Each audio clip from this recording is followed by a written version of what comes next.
Philippe François, garde de pêche particulier au Roseau-Saumurois depuis maintenant 8 ans. Dominique Cousseau, membre du Roseau-Saumurois. Jacques Desmans, nouveau garde de pêche du Roseau-Saumurois. Je suis garde de pêche depuis le mois de mai. Notre activité, c'est le contrôle des pêcheurs, savoir s'ils sont en règle, s'ils ont une carte de pêche, si c'est conforme à la réglementation, pour la taille des poissons, pour le nombre, pêche de jour, de nuit, le nombre de cannes. Puis voilà, c'est l'activité en général. Ça. Notre secteur, il démarre de l'embouchure de la Vienne et de la Loire à Montsoreau, et il va jusqu'à Chéneut au Saint-Martin-de-la-Place. Saint-Martin-de-la-Place. Ce qui représente à peu près 40 km de berge multiplié par 2, tu vois, ça fait 80 bornes à surveiller.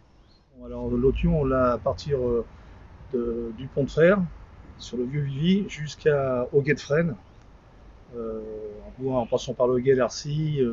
Sur l'Authion, on n'a pas une grosse partie parce qu'en fin de compte, l'Authion, c'est beaucoup privé, quoi. Donc on a un petit lot qui fait à peu près 5-6 km, quoi. Voilà, en gros, c'est ça, quoi. Nous contrôlons aussi tout ce qui est toué, donc on part de Gâtine et nous descendons jusqu'au barrage du Breuil. Notre activité aussi, de temps en temps on intervient avec l'aglo pour que notre rôle aussi c'est de surveiller un petit peu l'état de l'eau et tout ça, et on s'aperçoit qu'avec l'aglo, on leur demande souvent d'enlever des arbres qui gênent le passage du poisson et des trucs comme ça. Ça fait partie aussi de nos prérogatives. De pouvoir non seulement surveiller les pêcheurs, mais aussi surveiller l'état de la rivière en général pour améliorer les coins de pêche et autres. Donc un exemple de travail avec l'aglo, au fossé de Chevrier, j'avais constaté qu'il y avait deux troncs d'arbres qui étaient tombés à l'eau et qui bloquaient carrément le passage de la frayère. Donc j'ai demandé au responsable technique de l'aglo de venir avec moi pour contrôler qu'il y avait bien 2 arbres, et ils ont fait le nécessaire pour enlever ces 2 arbres pour faciliter le passage du poisson.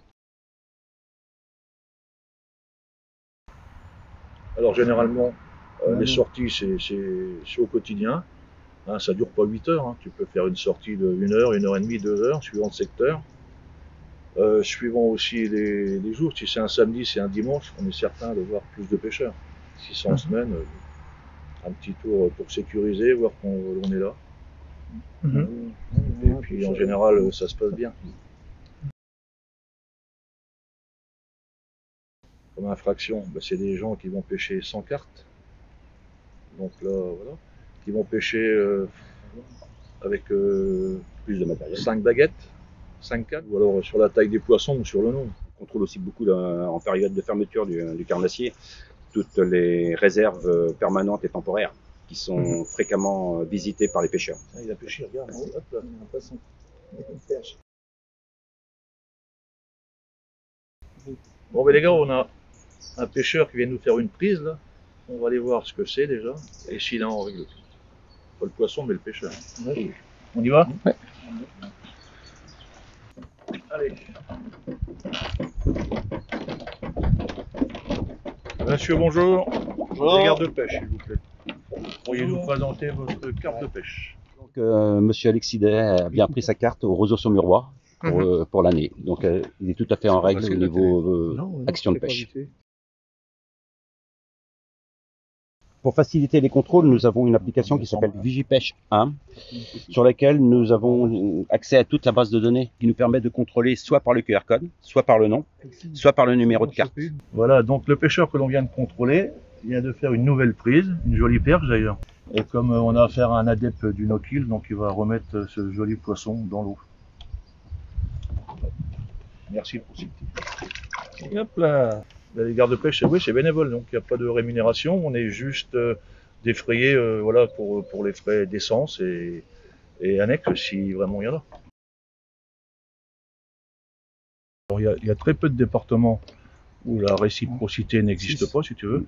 Donc un pêcheur avec une carte de pêche achetée dans n'importe quel département peut pêcher à 1 baguette. S'il a pris le Grand Ouest, ça lui donne la possibilité de pêcher dans beaucoup de départements avec 4 cannes.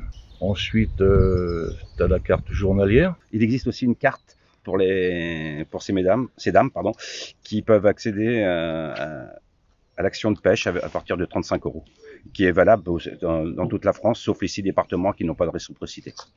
Bon, bien sûr, pêche avec une seule canne. On n'est pas là essentiellement pour verbaliser. Nous sommes aussi là pour vérifier tout ce qui est bon état de l'eau, la propreté des bords de rive et tout ça. Donc c'est réellement un plaisir, et puis d'aller discuter avec les pêcheurs qui sont très agréables. Et puis de pêcher nous-mêmes. Et puis de pêcher nous-mêmes, parce que c'est aussi notre passion. Vous avez vu l'ambiance qu'il y a au sein du Roseau. Si vous avez envie de pêcher, n'hésitez pas. Prenez votre carte au Roseau-Saumurois et nous ferons un plaisir de vous contrôler et éventuellement de vous conseiller sur des lieux que nous connaissons pour prendre de plus en plus de poissons.